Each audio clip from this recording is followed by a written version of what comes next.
katalim! Ayun na. Mhm. Hello mga katalim! Ngayon ito yung parto na ano. Ito yung pako natin mga katalim. Kahit bato o steel bar, kayang pumutol. Ito ngayon mga katalim.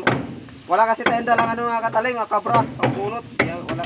Pako kasi mabali yung ano. O yung martilyo, mabali kasi yung ano niya, handle. Kaya itong pako natin mga katalim, putulin natin to. Sa ano mga katalim, depende rin yan sa ano, sa kalidad ng bakal na gagamit na sa bakal. Kahit makapal yung dito niya mga katalim, nabubungi yan pag pangit yung bakal. Ito kasi maganda itong bakal na to. Kasi ito talaga yung pantis ko. Sa normal lang talaga sa katalim na mabungi yung ano natin, yung itak natin kasi nga kami nga panday nga, nabubungian nga. Lalo pa kayo, hindi kayo panday, kami nabubungian kami. Natural lang yan.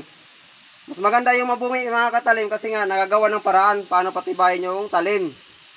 Pag mayupi, wala na, kahit di na talaga magawa ng paraan.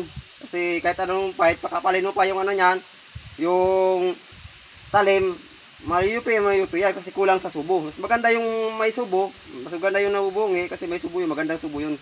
Mali yan lang yung ano, yung pagkataga or mali yung paghasa. At saka yung ano niya, yung kalidad ng bakal at saka depende rin sa pagsubo kaya nabubungi yung itak. So mga katalim, putulin natin.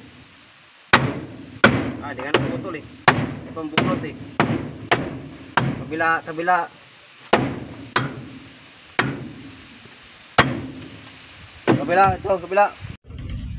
So mga katalim, yung itak natin di abot.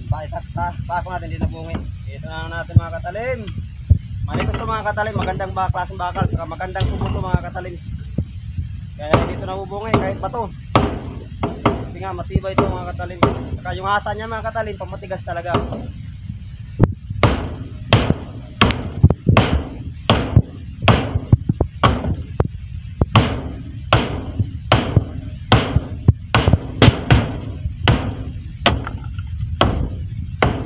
Mga katalim, ayan nabubungi mga katalim.